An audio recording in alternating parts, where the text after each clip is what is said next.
Good afternoon, everyone. Welcome to our talk today at the Institute of Personality and Social Research. We are extremely blessed to have our guest today. He is a faculty member here at Berkeley. He's an assistant professor in the Department of Anthropology. And he and I met when we were talking about his amazing new Hellman Fellowship that he just got.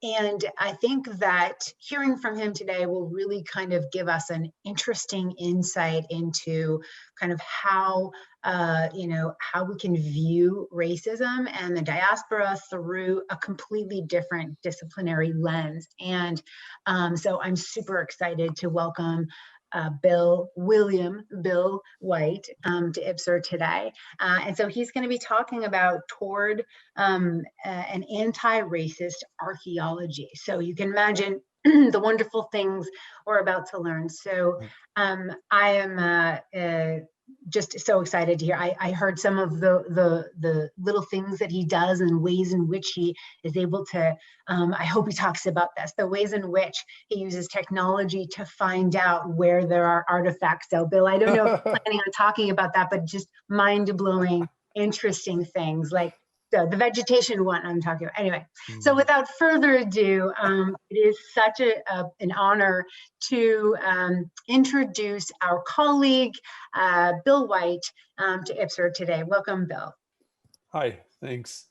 Thanks for having me. Well, the talk, I don't want to let anyone down. I'm going to talk about my archaeology work and how that intersects with anti-racism, but I don't have any slides of the high tech, how we're finding sites. I mean, we can talk about that. We'll have enough time at the end if folks have questions. I can talk a little bit about that. But I will focus mainly today on archaeology and some of the reasons why I feel like archaeology needs to embrace more of an anti-racism praxis. And I'm also going to talk about how archaeology and race are the structural racism that we have in our society. They're both intrinsically linked and how they feed on each other. And I will talk about one way that I've been able to integrate anti-racism philosophy into my work in St. Croix. But before I go any further, I need to acknowledge right now I'm giving this talk in Hercules, California, which is on unceded Ohlone land. And I definitely need to mention that, you know, what I've got here and what we've got in the Bay Area comes from land that has been taken from others. So I definitely need to make sure that I acknowledge that and am respectful of my time and what I get from being here in this place. And I also want to mention my own ancestors and all the ancestors that have added to the archaeological record. As someone who does archaeology, I wouldn't even have anything to do for my job if it wasn't for folks who had come before me. So definitely much respect and much veneration. Okay, pardon me. The talk that I'm going to give about anti-racism in archaeology, I don't want to start off by discussing kind of the field of archaeology in the United States and some of the reasons why archaeology specifically needs to confront race.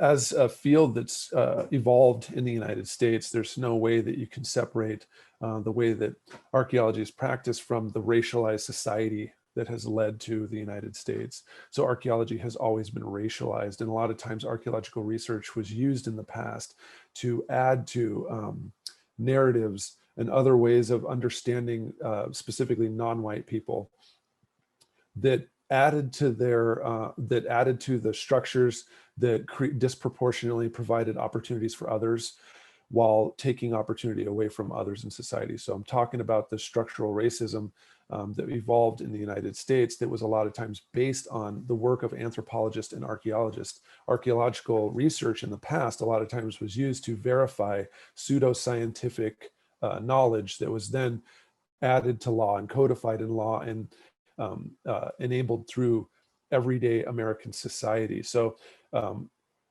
since American archaeology's beginning, it has been implicated in this much wider system. But for the last 20 or 30 years, though, there's been the growth of a public archaeology and a community-based archaeology that seeks to engage with different publics in hopes of benefiting those publics. So as this is growing more specifically in academic archaeology, we're at a space where archaeology, the way that it's being practiced, it has to confront the differential treatment of archaeological sites and also the reality of the demographics of archaeologists in the United States. So my research it builds on the idea that archaeology has been pushing around for 20 years or so of trying to increase diversity. As I'll mention in the next slide, archaeology is almost monoracial in the United States. And, kind of the adage and the way that we have approached this is by trying to recruit more students of color so that they can get that professional training at universities, and then they go on to work in companies or for university to add diversity. And that's supposed to be kind of a positive feedback loop where the diversity is able to, change the way that archaeology is practiced. But now, after about 20 years or so of concerted efforts towards diversifying archaeology, the field is at a place where it's asking, what if you can't find diverse candidate pools? Or what if the population of archaeologists practicing in the United States are so small that you can always find someone to fulfill job requirements without having to add diversity as one of the requirements? And then the other question that archaeology is asking itself is, how come BIPOC people don't want to do archaeology? So I am coming from a completely different field than what you might have been used to seeing in these talks. But in the United States, there's anywhere from 11,000 to 17,000 professional archaeologists. So that's individuals who meet all the professional certifications of their state or local community. What you may not know is the majority of those people work in an industry that's called cultural resource management. So the United States has federal, state, and local regulations that call for the identification and mitigation of adverse impacts to historic properties, including archaeological sites. And the cultural resource management industry sprouted around keeping government agencies and businesses in compliance with these laws. In 2020, it's estimated that cultural resource management is going to account for about $1.4 billion of spending. Now, that's not direct archaeology spending. Direct archaeology, actual fieldwork, excavation, and all that stuff probably only accounts for about $480 million. But all the money that's spent on searching for archaeological sites, identifying those sites, and then the infrastructure of managing the companies that do that work, that's where that 1.4 billion comes from. Now that compares with the $43.4 million that's spent on academic archaeology. So research that's coming from the National Science Foundation, the National Endowment for Humanities, things like the Hellman Fund, all of that adds up to about $43 million. So you can see that the bulk of the money and effort is going towards keeping U.S. companies and government agencies from destroying archaeological sites in our country. So only 1,600 or so archaeologists are work in academic institutes, and not even all of those folks are professors. So that includes all the research scientists and faculty in the United States that teach archaeology. But from surveys within archaeology, we found that about 89% of all the archaeologists were white and only 2% were Black. And that compares with the about 61% demographics in the United States of individuals who identify as non-Hispanic white. So you can see that that $1.4 billion, that $43.4 million is really skewed towards one group of individuals who come from a certain ethnic and racial background. Though 1,600 academic archaeologists have a disproportionate impact on the field of archaeology, because 90% of the archaeologists in the United States have to have some kind of college degree, and 60% have either a master's or a PhD. So when you look, if you estimate on that 17,000 side, you can see that a smaller number of individuals who are doing the actual training and teaching the next generation of archaeologists. So to approach diversity, it takes more than just recruiting students. We're talking about trying to change the entire system. And when we're talking about Black folks, 2% of the archaeologists that were surveyed needs to grow quite a bit substantially, but that growth is going to have to take place within an industry that's over 90% white. And the thing that I propose here, as far as integrating anti-racism philosophies into archaeology, is it's never been more important than now to try and do that, right? So we all know in US history that these racial designations and divisions that were kind of baked into our society and our world, they've reverberated throughout history, and they've found a way to always constantly shape shift, no matter how our culture changes. But at this point in time, it's really critical. We've got a whole movement of individuals that even before the Black Lives Matter, the race uprising this summer, we had a whole group of individuals who were already trying to push towards diversity and trying to use archaeology to change some of these narratives that exist in the United States. So our country and our society really, if we're changing things like archaeology or any of our fields into an anti-racist organization, we're trying to really focus on these three things that are the motivations behind the actions that we end up seeing in the rest of our society, right? So judging individuals based on preconceived notions about who they are, and then changing your actions, right? Either discriminating against people or actually actively discriminating against people. So either thinking thoughts and then changing your behavior, or actually changing your behavior to affect others in an adverse way, right? Racism, right? We're living through a period in the United States where this kind of resurgence is at a peak, right? So when it comes to archaeology, this is especially important because those narratives and those ideas that were created years ago about what individuals are and what they, their physiological traits and their cultural practices and stuff, as we do more archaeology, we're able to strike at the heart of those narratives, right? We're able to break down the planks that hold those kind of stories about non-white people or white people. We're able to change that kind of stuff through the data. But we're living at a time where these forces are also becoming integrated in that same political system that supports archaeology. So I mentioned those regulations before that are behind the cultural resource management industry. The conservative agenda, right? This whole revisionist narrative of Make America Great harkens back to a time when those kind of actions, prejudice, discrimination, and racism were freely out in the open, and that our work as anti-racists of breaking that kind of mechanism down is actually against and hurting the United States. And we know from the election last time how much of a referendum this is on white fragility and white vulnerability, because we know some of the numbers that I've seen before, that 67% of non-college educated white people voted for Trump, but about half of college educated white people also voted for Trump.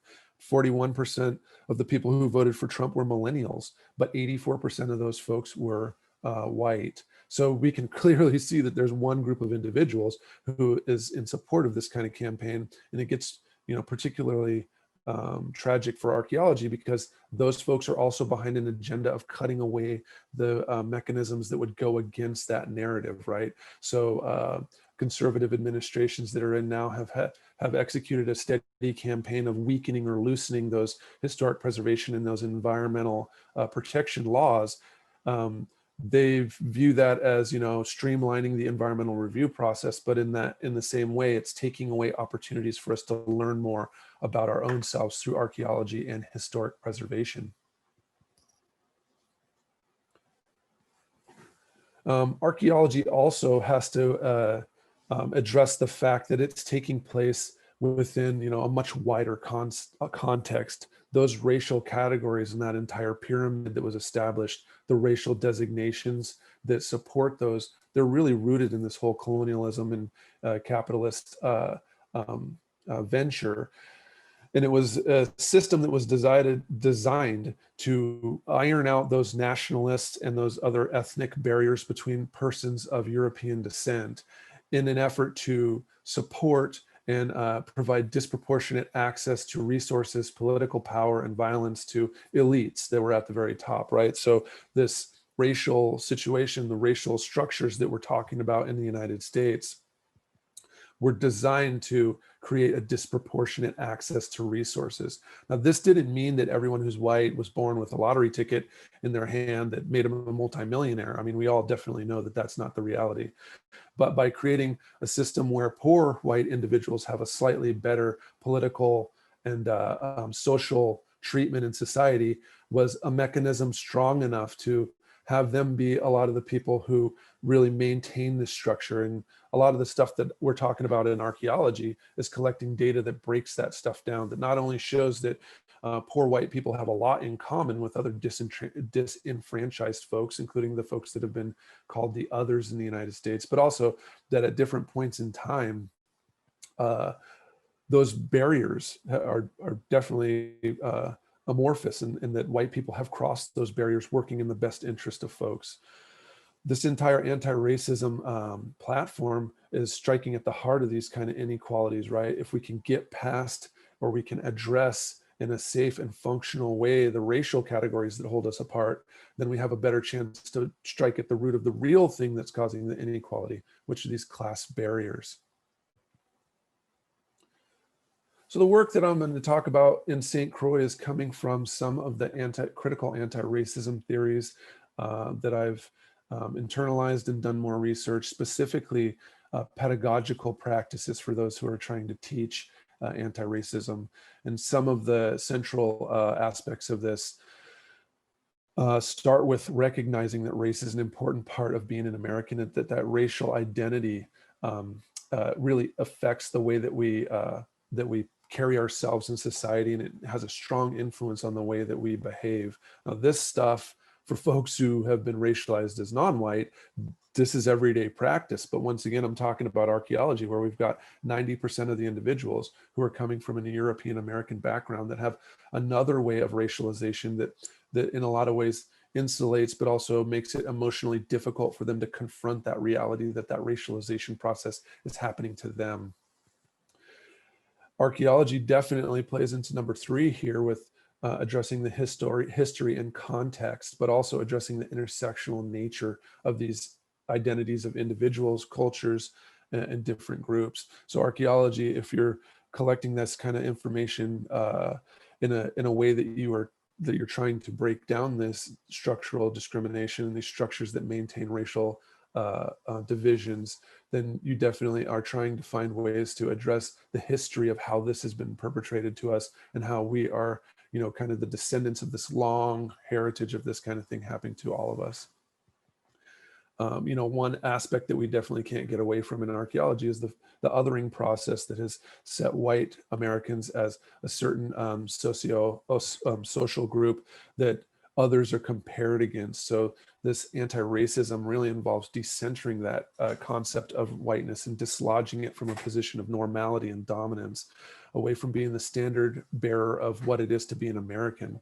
And as an anti-racist educator, you're trying to deal with the colonial and recolonizing fantasies of whiteness that keep it in place, and the different ways that those kind of ideas about whiteness maintain these structures. And this iterative process is happening at the individual and the institutional level. And in archaeology, one of the first things that we have to do is to convince that 90% to acknowledge their own race and some of the things that actually, in fact, has done to them. And it's hard. I mean, it's really hard emotional work. That there's a lot of mechanisms that are built in for this kind of confrontation to not happen. But without doing that, there's no way to address the way that race engages with the constructs, politics, and the structures that are behind archaeology, that are supporting it, and the way that our knowledge could actually be supporting these things that maintain inequality. So for archaeologists, if you're, taking on this anti-racism platform, you're trying to bring forth positive social change. That means that our actions as citizens and as scholars make us, or that we integrate this as citizens and as scholars into a way of carrying ourselves that makes us agents for change in the United States. In archaeology, this is really difficult, and only now has it really caught more momentum, because anti-racism can't happen if 90% of the archaeologists don't engage with race, or 60% of Americans don't want to engage with race because of the way that their own racialization has made it difficult for them to handle it. But also there's a privilege that allows individuals to not have to deal with it if you're white. So if you're coming from a European American background, because of your socialization, you always have a way to selectively transmogrify your race to either make you have diversity or not. So you can be white, or you can be Irish American or Croatian American or something like that, right? You can always hyphenate, but you can also always hide behind the fact that this race is someone else's problem. So that 2% of Black archaeologists, that's their problem to deal with, and that's something that that's not really something that's really affecting you.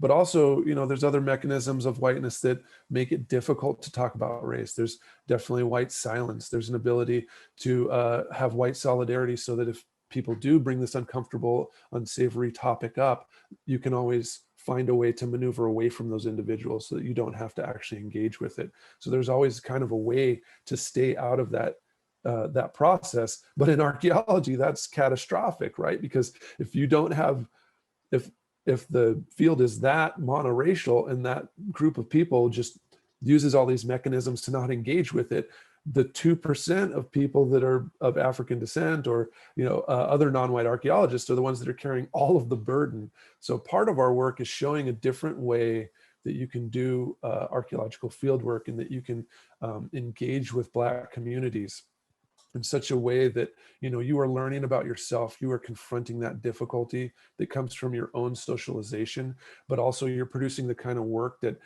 advocates on behalf of non-white resources. And the goal is, by doing all of that, that is a mechanism that you can recruit these students of color that could possibly bring a whole new way of understanding the past. When I talk about my own work, really this whole platform, all of it is all based on connecting with communities. And I'm going to talk about some work that I'm doing in the Virgin Islands, but really, if archaeology is to move forward, or any of these academic fields are going to move forward, they're going to have to connect with communities and meet them where they're at. The research I'm going to talk about is some of the actions that myself and a group of other committed Black archaeologists are doing on St. Croix. And I'll talk about our work at the estate Little Princess. That's where we started. The work is slowly expanding to other parts of the island. But the whole goal is really to have this connection with the community, but use archaeology, which is our specialty and what we're trained to do, as a way that we can collect information that they can use to advocate for the conservation of their own heritage sites and their own heritage. Not everyone's a geography buff, but if you didn't know, the US Virgin Islands are 3 islands that are to the east of Puerto Rico. They are US territories, just like Puerto Rico. And there's 3 islands that form the territory: St. Thomas, St. John, and St. Croix. And our work takes place on St. Croix, which is at the inset there. St. Croix is the largest of the 3 islands. And the United States assumed control of the Virgin Islands from Denmark. Formerly, these islands used to be the Danish West Indies. From 1622 to 1911, the United States purchased the islands from Denmark in 1911 without asking any of the people that were living in the Virgin Islands if they wanted to be their own country, or if they wanted to continue being a territory. The United States purchased them, and so now they are part of the United States. So folks who live in the Virgin Islands are US citizens, but they don't have representation. I guess it's a lot like living in Washington, DC, I hear. Beginning in the 1600s, Danish administrators and other folks from European nations started sugar plantations on the island. The estate Little Princess was kind of late to the sugar plantation game. It was developed in the 18th century, but it operated as a sugar production farm, either a plantation with enslaved workers or as a farming unit into the 1900s. In 1980, it was sold to the Nature Conservancy, which still owns the property today, and it's administered as a nature preserve. But it also is on the National Register of Historic Places for its value as an example of sugar plantations in the Caribbean, and also its archaeology. But doing work on St. Croix, you are definitely doing work in a Black space, in a Black community, a Black island that is administered and run and occupied, inhabited by persons of African descent. There's about 106,000 people who live on the 3 Virgin Islands. 50,000 of them live on St. Croix. 76% of the people that live in the Virgin Islands consider themselves Afro-Caribbean, with 66% considering themselves non-Hispanic Black. There's 17% of the island considers themselves Hispanic of any race, including Afro-Caribbean. There are a lot of individuals who are from Puerto Rico, and 15% of the island is white. Almost 16% is white. So when you're on the Virgin Islands, when you're on St. Croix specifically, you are definitely on African diaspora territory at this point. The work that we're doing there is really a diverse group of individuals, but it's led by a group of scholars who are members of the Society of Black Archaeologists. We've got funding to continue working till 2023, including the Hellman Fund, which is going to fund our final year there. But we started in 2017, and it's an amalgamation of different organizations: Archaeology in the Community, a not-for-profit company that teaches archaeology. The Smithsonian and Diving with a Purpose have also been funders, but we also work with several other universities: the University of the Virgin Islands, which is an HBCU that's in the Virgin Islands, UC Berkeley. Now, since we started, there are a couple of members on the project who are new assistant professors at UC Riverside and UCLA. Too bad I didn't add their names on this. Apologies for all of that. Colleagues at the University of Tulsa, the Nature Conservancy, of course, as the land administering agency. But we also have connections with people in the local community who are interested in heritage conservation, and they are now using aspects of archaeology for their own efforts. And so our goal is kind of twofold: to address that lack of diversity, specifically of people of African descent in American archaeology, but also to try and show some of the ways that folks who are living on island can use archaeology in their own organic heritage conservation efforts. Our work at Estate Little Princess focuses on the formerly enslaved village that later on was used for contract workers. And we are doing excavations for historical artifacts and features, but we are also recording buildings and building remains, and we're doing the full Monty there. This work builds upon frameworks in community-based participatory research as applied by archaeologists. And we really learned a lot about this kind of work from watching individuals of Native American descent on the mainland. So Native Americans have been integral in trying to use archaeology to strengthen their claims to land and their own patrimony over items. And a lot of what we're doing on St. Croix is in concert with folks of Native American descent, building on frameworks of success that were started by Native American tribes across the United States. And really, it looks like these are divided into 5, discrete boundaries, but this stuff all overlays on itself. Of course, we are working with the administrative organizations as the ones who are funding it, and also the land administrators, but we're also trying to collaborate with local Crucian heritage conservation groups, art centers, and the local university. We've got scholars who are at different universities on the mainland. We're also in a conversation with scholars in Denmark, because before the United States assumed possession of the islands, folks from Denmark were doing all the archaeology there, and there's still a commitment from several individuals in Denmark to continue doing archaeology in the Virgin Islands. The other aspect is trying to show a lot of Black youth on island that archaeology is actually something that they can do, and then trying to connect with elders, people in the community who have traditional cultural knowledge to try and inform our archaeological investigations in ways that, as we're not Crucians, so we don't have that same access to that cultural knowledge, definitely trying to be more collaborative and give them space to add their knowledge to help us learn more about what there is to know from the estate Little Princess. In 2018, the University of California system started funding the work there on St. Croix, and we have funding through 2023. As long as the pandemic ever goes away, we'll be able to go back and do more field work. But this funding is really important because it provides a way for us to give a summer stipend to students from historically Black universities and colleges and universities. And that's critical because, as I mentioned before, that field school is, you know, a formative step in every archaeologist's education. And you know, a lot of ways it's the passport for you to get into that cultural resource management industry. And a lot of times it is the pathway towards, you know, furthering your own career in archaeology. And I've taught several field schools. It's kind of, you know, after you do field school, whether you want to do archaeology or whether you're just done and you need to choose a new major and do something different. So that being able to get paid to go and do that field work, though, is something that most students don't get. People like me, I had to take out credit cards to go and do my undergrad field school. And there's a lot of other folks who don't have that ability at all. So having the ability to provide a stipend and cover their room and board there on island, that's really important.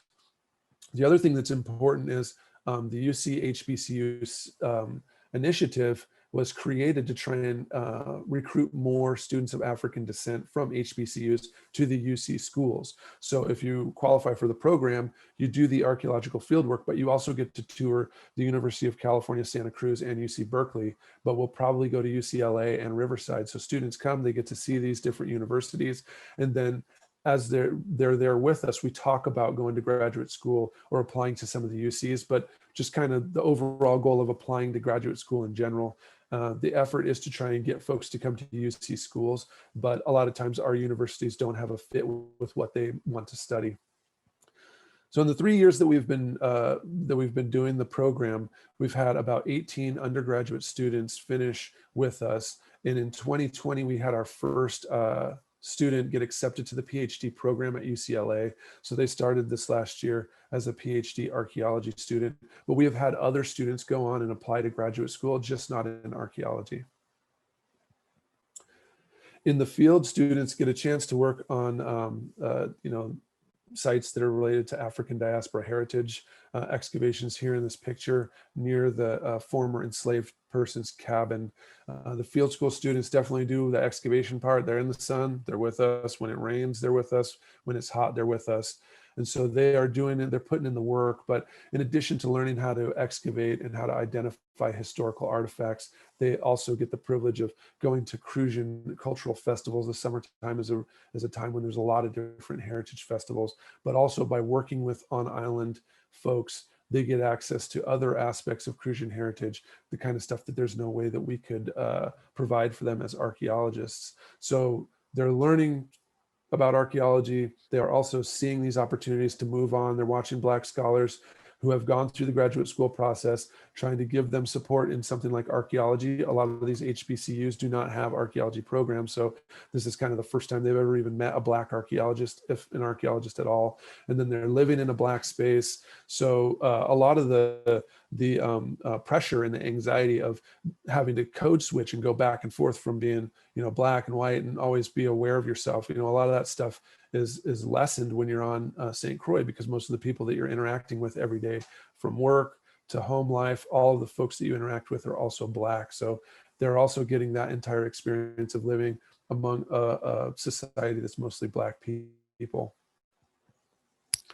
Now, I mentioned probably the reason why we're on St. Croix is because of their existing on-island heritage conservation efforts. Folks reached out from St. Croix to the Society of Black Archaeologists in 2017 to try and bring archaeology to the island, but also to see what archaeology could do to add to their existing heritage conservation programs. one of the groups that we work with closely is Crucian Heritage and Nature Tourism. It's a Black woman-owned business that's headquartered in Frederiksted on St. Croix. And they've really been instrumental in helping us navigate the local community, but also, we have done what we can to try and include them in as much of these larger conversations, especially as we do more anti-racism advocacy as possible. So Chant already has a project that's dedicated towards helping Crucian youth learn useful skills and trades. And one of the things that they really specialize in is the rehabilitation of older buildings. Folks who work on the carpentry and woodworking programs there through Chant, they have a valuable skill rehabilitating old buildings that's valuable not just on St. Croix, also applicable elsewhere in the United States. So folks who are coming from Ireland because they're US citizens, they don't need a passport to travel to places like South Carolina or New York to do carpentry on historic properties in these other places. So they are learning a really valuable skill in the process of fixing up and rehabilitating buildings there on their own island. Another important aspect of all of this too is the youth program, which is headed by Alexandra Jones, former UC Berkeley PhD, who is the CEO and director of Archaeology in the Community, who has also partnered with Chant to do what you're seeing here is a Chant-led heritage tour of a culturally significant space on island called Maroon Ridge. It was a space that was really inaccessible and difficult for police to get to, and there was a space where many slaves escaped. And when you take the tour through Chant, you go with Black elders who describe kind of a lot of the landscape and a lot of the stories, oral histories that are associated with locations there on Maroon Ridge, but also a lot of the ethnobotany and plants that were valued, not just for their food values, but also for their medicinal and other spiritual values. So when you go on that, you're taking a tour with individuals who are sharing, cultural knowledge. And when you take a tour like this with the youth, you are seeing, Black folks on island trying to share that knowledge and pass it down to the next generation. The other aspect of this youth program is some of these students, middle school and high school students, working with us at the site, along with Archaeology in the Community, where they learn about archaeology, they do archaeology, and then they work once again in another group of scholars and folks who have gone to college in a hope that they'll see an example of, Black folks who have gone on to higher education, that maybe that's something that they want to pursue for themselves. When I'm talking about archaeology and the whole anti-racism campaign, this is just one tiny piece of the puzzle. As someone who works for the UC Berkeley and sees a lot of departments trying to figure out ways to connect with students of color and try to recruit them, I just like to point out that there's already existing programs. In my case of using archaeology, there's existing heritage conservation programs that Crucian folks are doing for themselves, but there's definitely other programs happening in a lot of Black communities, a lot of BIPOC communities that scholars at universities can definitely connect with, as long as we're willing to acknowledge our place in this entire continuum. As scholars, we are not from that community most of the time. And so the key is to recognize that we're trying to learn as much from them as we're trying to share whatever skills and abilities and things that we can provide with them. And the way that's done is really through collaborations and changing the kind of things that and diversifying what it means to know things, allowing people from those communities to be the ones who create their own cultural knowledge and create their own archaeological knowledge, because if they're allowed to participate and collaborate at that level, then it's more likely that they will consume that own knowledge, once again, trying to perpetuate this cultural information to the next generation. We've also learned that it's important to connect with students when they're young, not just when they're college students, before when they're in public school. And this, by them seeing Black folks doing archaeology, it changes this idea that it's just a kind of Indiana Jones or, PBS special kind of career, that Black people don't do archaeology. You actually end up working with Black folks that do. But also another important thing is anyone who's been an archaeologist wanted to do this for years and years before they actually got a chance to do field work. So connecting with folks when they're young, a lot of times you can ignite that fire that will carry them through, help them go through the rest of college and get those certifications. If we're ever going to diversify archaeology, this is one of the most important aspects of this work. So then the other thing too, as an anti-racist program, how does this actually address inequality and racism? In addition to providing funding and providing that economic platform that allows students of color to do archaeology, we're also kind of creating a space for restorative justice that brings awareness of things in the past that weren't allowed to come out before, or no one was ever given a space to talk about that. So I mentioned that folks from Denmark, folks from the United States have done these archaeology projects on island, and they never talked to anyone who was from that island, or they were white, and then they talked to Afro-Crucian individuals. And so there's definitely an understanding that the knowledge shared from Afro-Crucian individuals to non-Afro-Crucian people is going to be different than if it's shared with African Americans, and definitely different than if it's shared with other Crucian folks. So to try and remedy some of the narratives and stories that have been created about the life that Black people lived on St. Croix, that's definitely one aspect of this too. But also trying to make a contribution through collaboration to build capacity and expand their own existing capacity for heritage conservation. Folks are already doing a lot on St. Croix that don't have anything to do with archaeology, that are keeping that cultural knowledge alive. And it's just a really vibrant place to see all that stuff happen, and for Black youth to have access to that huge wealth of information is something that me, as African American growing up on the mainland, I didn't have that kind of information. Our folks did not know that kind of stuff. Seeing that happen on St. Croix is really changing who I am and seeing what's changing what I think is possible as far as archaeology. And I'm in it for the long haul. The folks on St. Croix, they're in it as well for the long haul, but this work is ongoing. It doesn't have any end. Then going back to archaeology, this kind of effort forces introspection and reflexivity among archaeologists. When the rest of my archaeologist peers hear this kind of work, it unavoidably brings up thinking about self and addressing just a tiny corner of that all-important thing of what's been happening to us living in the United States as racialized individuals. But it also changes what people think of a traditional archaeological project. It changes what folks in cultural resource management think is appropriate as far as their own conduct. Yeah, and this is, really just the beginning, right? I mean, all of us, if we're in with the anti-racism cause, we are definitely understanding that this is a huge part of what it is to be a US citizen. If you're an archaeologist, you're definitely becoming more and more aware of how your own conduct in your own craft has either contributed to this or perpetuates this.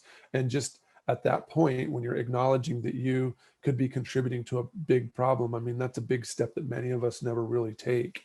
So acknowledging that first step, but then for archaeologists, 90% of whom identify as European American, engaging with whiteness, I mean, that's definitely something that's got to happen. When you go to St. Croix, it's difficult if you're white to not engage with whiteness. But when you're walking around UC Berkeley, definitely if you're living in a place like I'm from the state of Idaho, if you're in Idaho, you don't have to engage with your own race. And so this kind of work brings this stuff out. And one of the reasons why it's important to bring it out is because this is damaging our country. I mean, it's a disease that we all share, and it prevents us from getting to the heart of how inequality, the heart of why this system exists, inequality. So I give this shout out to the Restorative Justice Center at UC Berkeley. They definitely have a roadmap. If you are part of a department here on campus or part of an organization that would like to see ways to kind of build a platform towards restorative justice or anti-racism, I recommend reaching out there. I mean, we're at UC Berkeley. This is one of the departments that we have here at our organization.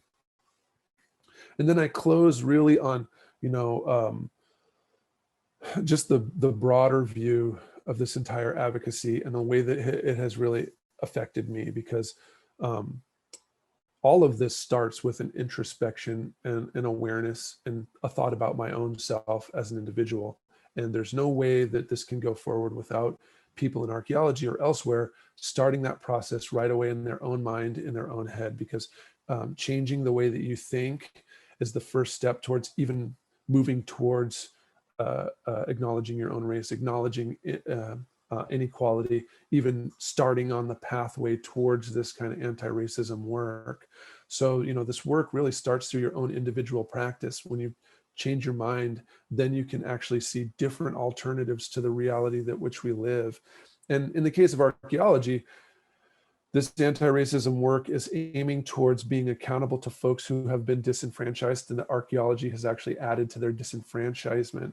So these different things here on this cosmogram that's, very similar to, a cosmogram that's culturally significant among African diasporic people. You can see here that there's definitely a thought about, yourself and part of a community, but also being transparent about your intents and what you're doing, managing your own integrity, and most importantly, recognizing that there's a lot of opportunities. There's definitely plenty for all here, and that we are living in an abundant world with a lot of different ways that we can all participate and communicate and be part of these kind of efforts. My talk is over, but I can't stop without acknowledging all the folks who have, made a contribution to this. Definitely Black ancestors worldwide, African diaspora folks, people on St. Croix who I've been privileged to share cultural knowledge and be there when I see that shared. I definitely owe a debt of gratitude to all the folks there on St. Croix who have been deep partners in this work, my colleagues through the Society of Black Archaeologists, the funding organizations who have paid for this work, and then the other administrative organizations that have either helped facilitate it or make it possible. And last but not least, the students who are out there in the sun with me every day, who have dug up the artifacts, but also who have been just amazing partners and folks to watch them grow and see all of this stuff happen. Folks who have never even thought about doing archaeology that find themselves on a tropical island doing archaeology. I mean, the photo here shows us at the beach, but that's not the everyday reality. The everyday reality is more like sweating in the forest. And so definitely my heart goes out to those folks. And that's all I've got.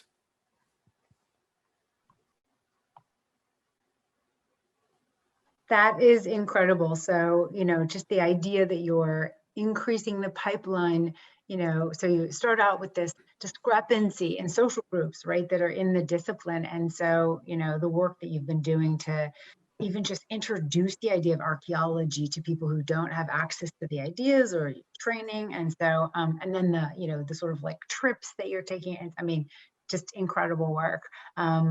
So, one thing that I thought would be fun to kind of start off with is, as many of us are either from political science or public policy or public health or law or psychology, so I don't myself know a whole lot about how one goes about digging, like what. So I was wondering if maybe you could just start with, so first, if you could just tell the group that amazing story that you talked about, like how you use the, the foliage or whatever to, so maybe just tell that quick story and then tell us like, how do you dig? And then like, what do you use? Like, is it a really, I mean, I know it's not like dinosaur bone digging, or maybe it is, like, do you use tiny instruments or do you like literally what do you do? Yeah, that's a great question. Maybe we should make a video of what we do and how we decide to dig where we dig. There's kind of two systems. Before I came to Cal, I worked in that cultural resource management industry. And so the way that things work in cultural resources is you have an area where they're going to do construction or something like that. And it's just drawn on a map. And then you digitize that image and put it on either a handheld GPS unit or a lot of times I would actually cheat and also have it added to people's phones, like through Google Earth, so that everyone had a GPS, so that I didn't have to manage every single person that I was working with. Folks knew where they were at when they were on trespassing, right? So when you have something like that, the bounded geographic location of where you're supposed to be. So the next step would be to add all the known archaeological information and all the topographic information and any known maps, just put all that on there. So the next process would be scanning all these different maps and turning them into digital files. And then archaeological excavations and where other people have looked for archaeological sites, you would put all the locations of all those different archaeological sites on your map too. So that gets to the level where I don't think most phones really can handle having all these sites and different layers of maps and stuff. So that a lot of times would just be on one handheld device. And so then that kind of dictates like where you're going, right? So when you're in this polygon of where there used to be a historical farm or a Native American village, you see where someone in the 70s found this thing. You can even see photos on your phone and everything like that of what they were digging up, what they all found. You can read their report, and then you can walk right to that location and look and see, is that still there? Has it changed? Has it eroded away? Did somebody loot it? Like, that's one strategy. We adapted that strategy for St. Croix because there weren't really archaeological maps. There were some maps of those buildings, but as a nature preserve, most of it is forested land. But we had some maps that we could digitize and kind of figure out the boundaries of where the sugar fields were at, and some photos where we could see where the slave cabins were at. And so we kind of knew the area of where the slave cabins were at, and then we just had to go through back and forth like Battleship and dig a bunch of small holes and chop with a machete through the forest until we found artifacts that were not disturbed. And then when we found those locations, then we could expand it and do what you were saying, dig slowly with hand tools, and sometimes even, taking the paintbrush out and brushing off things and stuff like that, and just going real slow and carefully, right? So, you kind of sometimes do that in cultural resources. You'll just dig holes like Battleship at regular intervals. It depends on where you're at, though. So if you're in, Arizona, I worked for years, you can just look and see there's a mound of ceramics 3 feet high. Pretty sure that's a Native American village is right there. Or there's an old fence line with a barn right there. I mean, it's not hard for you to see the ranch. In St. Croix, you do have to kind of go through systematically and methodically and locate the site. And will you tell the audience a little bit about how the different plants grow that tell you different things about what's underneath the soil? So one of the other things that some of the students I work with, specifically Ben Siegel, who's a PhD student in the Anthro department, he is also working on the project as well. And he's been doing a lot of GIS work. And his work is really focused on hydrology. But one of the things that we noticed and some other folks noticed is that, vegetation was growing at different locations, and that certain locations had certain kinds of vegetation that were kind of synonymous with ground disturbance, and then that there was other vegetation growing in other locations. And so we programmed a drone to fly over the property where we were at, just back and forth in rows, and to take a photo mosaic of the entire property. And from that, we're able to look and see where there was locate those different kind of changes in vegetation, places where things have been cleared out. And then when Ben Siegel looked at the kind of LiDAR information, he could see that there was topographic changes too, and that areas of higher topography had disturbance, probably villages or sugar mills or other stuff that's in the forest that we couldn't actually see. And then the locations with less of that were at lower elevation, which were locations that were associated with the actual sugar cultivation. So he's doing some amazing research on water regimes and how that really influenced growing sugar on that plantation. I mean, I learned a lot about sugar cultivation and water on tropical islands from talking with him.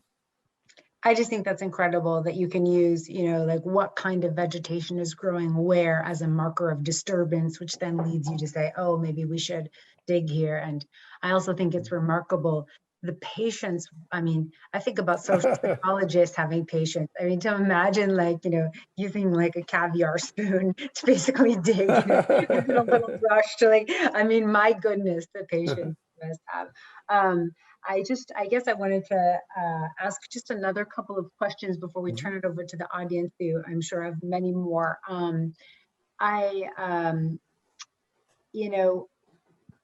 So 2% of your discipline is Black and/or African American. Is that accurate?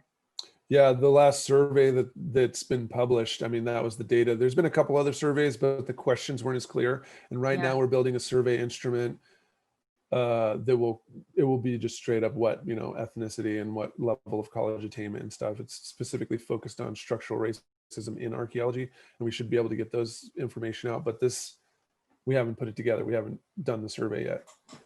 So I guess what I wanted to do is use this question as a segue into pulling the audience in, which is that, So in my field, social psychology, or many of us in the room are social psychologists or social personality psychologists, or people who study, social behavior.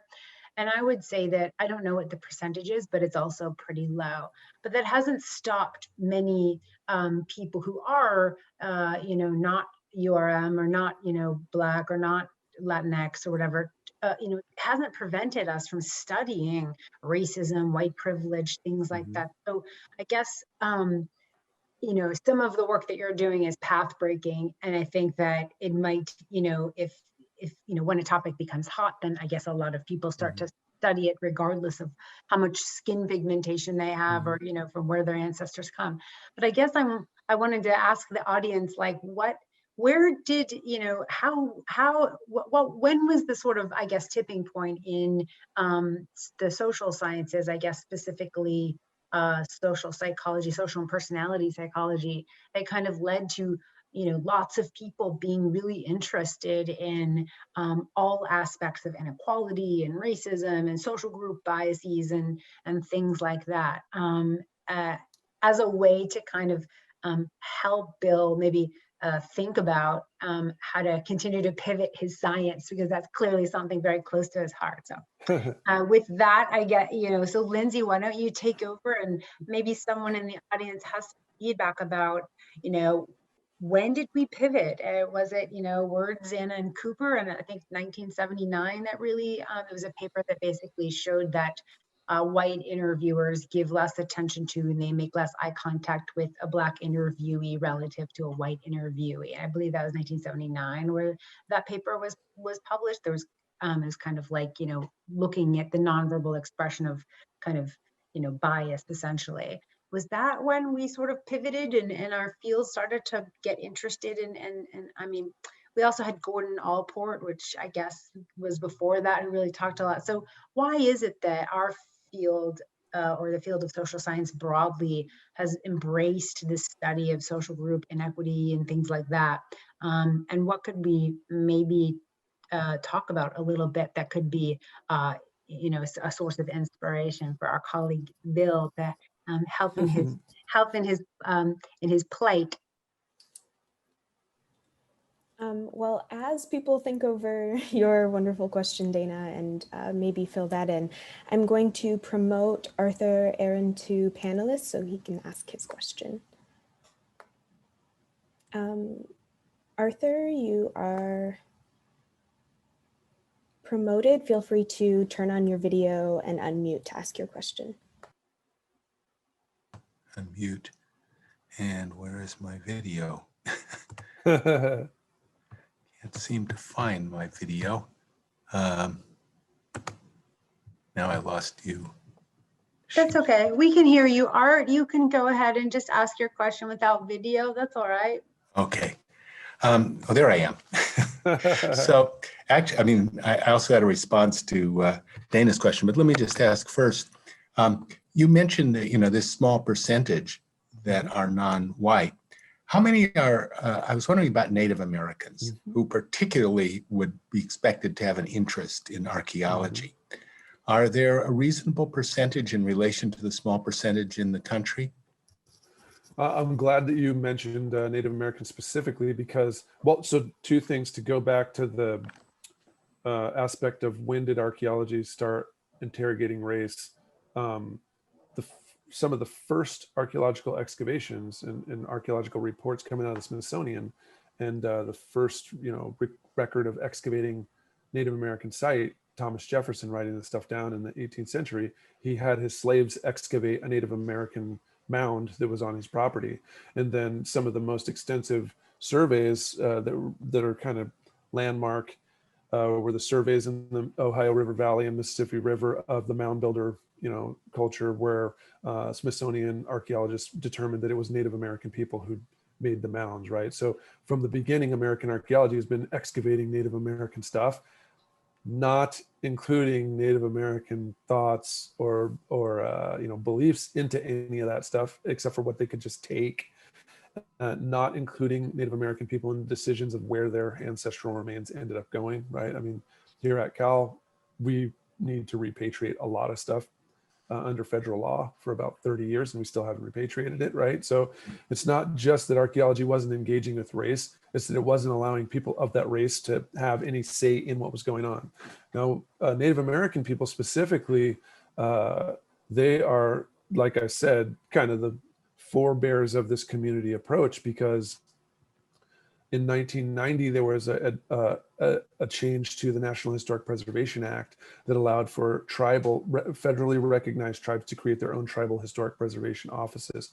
And so in that case, the way that whole CRM system works, companies look for sites, but it's really the state of California's job to identify them and to make sure that they don't get damaged as like in the stead of the federal government, right? So under the federal law, it's the state's job to do it. Well, that 1990 amendment allowed federally recognized tribes to assume that state role. So then the tribe is the one who's doing that work, right?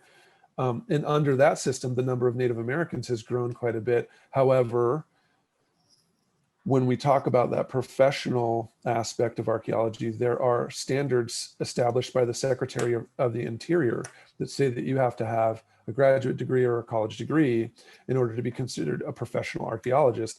And not all Native Tribal Historic Preservation Office people have that degree in the thing that makes them certified by the state. So they hire cultural resource companies that work for them, or they try to get people from their tribe to get those certifications to do that. Basically, I don't have numbers on how many Native Americans there are that are archaeologists, but they're definitely more than 2% of, the archaeologists. However, that 90% kind of says it all. So it's within there's a maximum of 8% Native Americans that more than black, but 89% of all the archaeologists were white, and they didn't claim Native American heritage. So it's somewhere between 8 and less than 8%. Yeah. And just one other question in that direction is, what is the role of archaeologists in Africa looking at their own archaeology? These aren't African Americans, obviously. I mean, of Africans. Sometimes it is African Americans, right? Definitely along the lines of, the way an archaeologist would behave here, but given their country, right? Kenya and Tanzania are two countries that I specifically think of. Tanzania specifically with World Heritage sites and, amazing archaeology programs at, Dar es Salaam University, and really some major work coming out on, Zanzibar and many of those coastal settlements that were part of that entire Indian Ocean trade. Really influential stuff, right? And in those cases, it is folks who are Tanzanian, who would identify as Tanzanian African, people of African descent, doing the work. And, there is definitely some folks who are working with, UNESCO and other organizations on those sites, but it's African folks who are leading that work. But of course, when we talk about UNESCO and the designation of World Heritage sites and the integration of, kind of European or American influence in archaeology, before we got to the point now where Tanzanian people are doing a lot of the work, it was years and years of people from England or France or somewhere else, right? Yeah. Sometimes a Scandinavian country, sometimes the United States, doing the archaeology, getting these things on these UNESCO World Heritage sites. But in 2020, we've got folks from Tanzania. Good. I just want to point out that Freddie Mercury is from Zanzibar. Maybe a little. I didn't know that. Yeah, I've always wanted to go there. I've always wanted to go there. Yes, Freddie Mercury, the lead singer of Queen, was born in Zanzibar. Looks beautiful. It does look beautiful. Looks amazing. Like it's right on it's just absolutely gorgeous. I had a question about, I wasn't going to ask this question, but you've shown so much broad knowledge that I can't help but ask. So I looked up when the US Virgin Islands were acquired, and it looks like 1917. And you said that they were purchased. And I'm thinking to myself, okay, so if I purchase land and there are people on that land, I'm also purchasing people. So obviously, and this is, post the Emancipation reclamation. I'm just trying to wrap my head around the purchase of land with people on it. I mean, Well, is that legal? so first of all, I apologize if I made a typo on the date. I'll have to go and look at that. No, I don't remember what I I said. looked it up. No, Yeah, I but I looked don't it up. remember what I said. Oh, Well, when I I don't watch think the you video, said. I'll know. No, you didn't say. Yeah, you didn't say. I Oh, just okay. thought to All right. myself, well, Okay. when did we buy it? I quickly looked it up, and it says 1917. The U.S. acquired the U.S. Virgin Islands. So Yeah, I the United States did not buy human beings in that purchase. They purchased the islands and added them know, but to the United part of that is States. people that live there. So that just I know that I know what you're saying, but do you know what I'm saying? Yeah. Like, seems odd that we would like invading a territory and taking it over, I guess, is one thing, but like actually buying the property with people on it just feels different. Yeah, I mean, I don't know what it's like to buy a territory, right? And I grew up on the mainland, so I don't know what it would be like if our government sold our country to something, right? Yeah. But, you know, at the time they didn't record what Crucian people, there was definitely a group of Crucian people that wanted to have some self-determination or thought that they should be included in the thing, but really it was a transfer of money from the US to Denmark for the administration of the islands to assume all cost and administration. And Danish folks just kind of grabbed all the records and went off to Copenhagen. And the people who lived there, first of all, a lot of what happened, you know, from my own understanding, I'm not European, so I don't know, and I'm not from a former colony, but well, actually, I guess I am, but we became our own country in a different mechanism than being purchased. But what I understand, a lot of the colonies that either the central governments like the Netherlands or the UK, I'm most familiar with people of African descent from those two places, they had some form of opportunity either that they, through their continued relationship with those countries, could naturalize to them, or there was kind of a like, we're going to transfer this over to, you know, you'll be your own sovereign country if you wanted to become a British citizen, like now is the time. So I don't know if, I don't really know the whole full history of that, but I know that Denmark, because they conveyed those islands to the United States, there wasn't a kind of immigration of people of African descent to Denmark. So there isn't a Black Danish community really that's coming from these islands. So in other countries like the UK or the Netherlands, people of African descent, there's folks that are from the former colonies, and that's how those people are, they're in the country, they're, you know, great grandparents or whatever. In the case of Denmark, that never happened. So in some ways they kind of absolve themselves of any kind of like connection to slavery, or they don't really engage in that kind of thought, or they don't consider their activities there on the Virgin Islands the same way as if you were from the Netherlands and your understanding of the Danish West Indies or you know, Suriname or something like that. They don't have that kind of connection. In the case of the United States, folks that live on the Virgin Islands right now are just, they're straight up American. They're American citizens. You go there, it's just like everywhere else in the United States. I mean, it's all Black people who live there, but they definitely have embraced US identity and US culture and all that stuff, giving, you know, definitely holding on to that Afro-Crucian heritage, but they're US citizens. I don't really know if the people living on St. Croix, I've never really asked them if they would like to be Danish or if they'd like to be their own country or what. Like I haven't really asked anyone that. I know that it's controversial. Puerto Rico folks want to become a state or remain territorial status. I don't know what folks on St. Croix, how they feel. So we have another question from the audience. Gold, I'm going to promote you to panelist.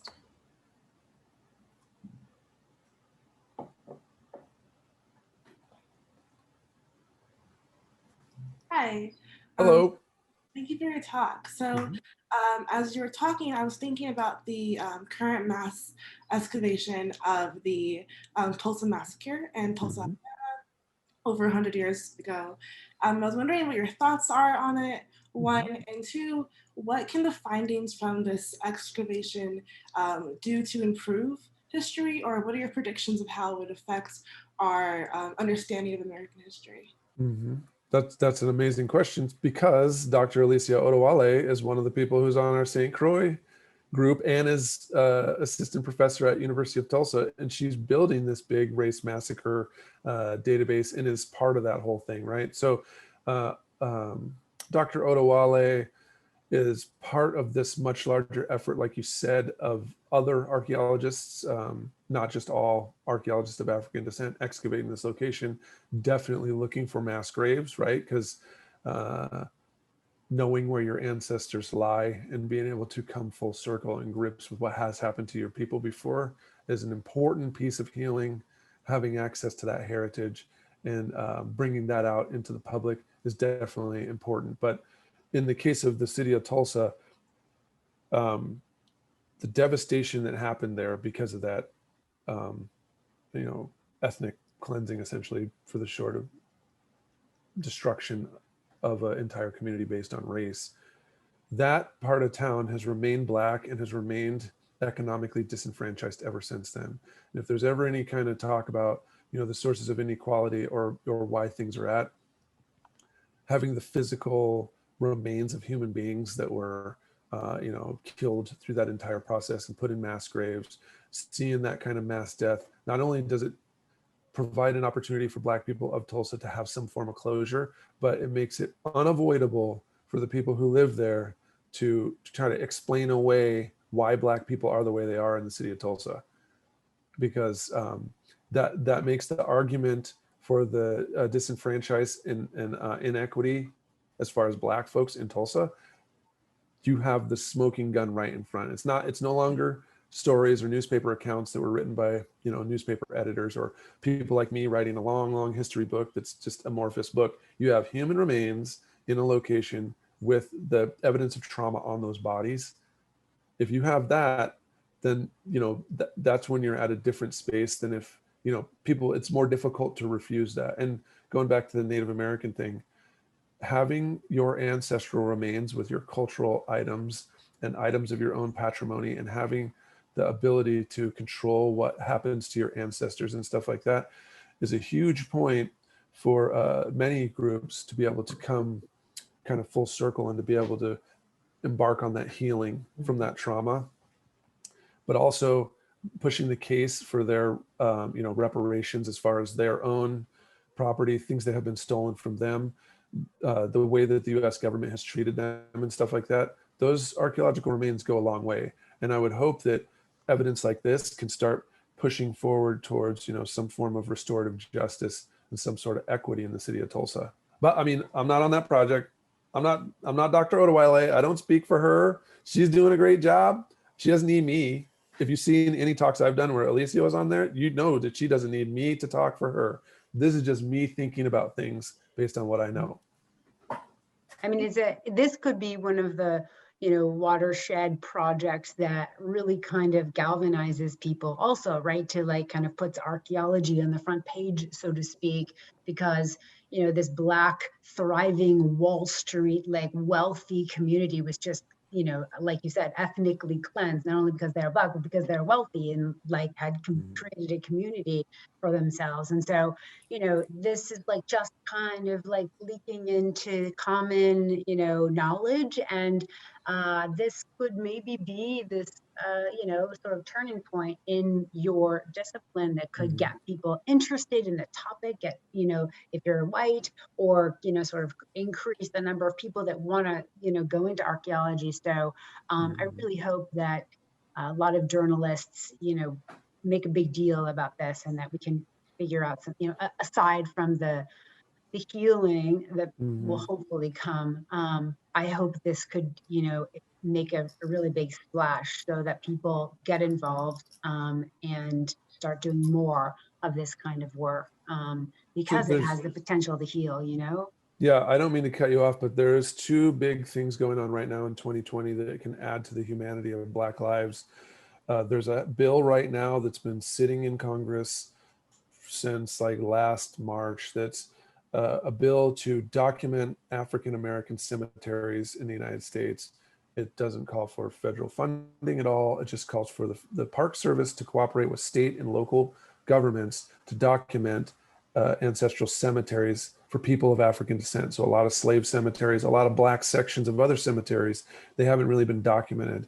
And so they're unmarked, right? Like, so they're unmarked. So that's sometimes unmarked, sometimes only live in oral history. Sometimes are Black cemeteries that are known, but they're in parts of towns that have been disinvested. So they're kind of crumbling. And, you know, that first step of acknowledging the, you know, soul and humanity of African descendant people, you know, that our cemeteries don't have that kind of protection.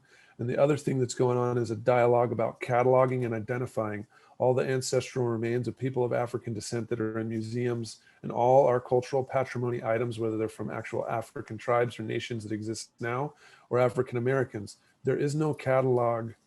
Like the Native American Graves Protection and Repatriation Act of 1990 called for a cataloging of all items of Native American patrimony, ceremonial patrimony. Oh, sorry, I'm hamming it all up. Native American human remains and grave goods of Native American patrimony to be repatriated back to Native American tribes. Now that was launched in 1990. It hasn't all been done, but there has never even been a single call to catalog all of our heritage resources in museums. So it's difficult for groups in Africa to get their stuff back because it's not all cataloged. It's difficult for Black people to find their ancestors, people that have been donated to medicine or something like that. All of those remains that have been dug up, people who are in teaching collections and stuff of African American folks, we don't even have a way to actually call for those people to be given a respectful burial. And the way you treat someone's human remains says a lot about like how you value that culture and their level of, you know, status and consideracy in a culture. So when we're talking about human remains and grave goods and cultural items, I mean, those are two major ways that the United States can take big steps towards acknowledging the humanity of Black people. I want to take that moment to thank Gold for her question, and I'm going to make you an attendee again. But if I may, Bill, I'm kind of wondering, I think I was surprised, and maybe should not have been, when you mentioned that so much of archaeology is happening in companies and outside of academia. And so how is ownership of artifacts handled or regulated? Okay. That's a good question. In the United States, items except for grave goods that are on private property they belong to the individual who owns that land, right? So in the case of Native American tribes or Native American people that have their land, or if I have, you know, land of Black heritage, the stuff on that is I own that, right?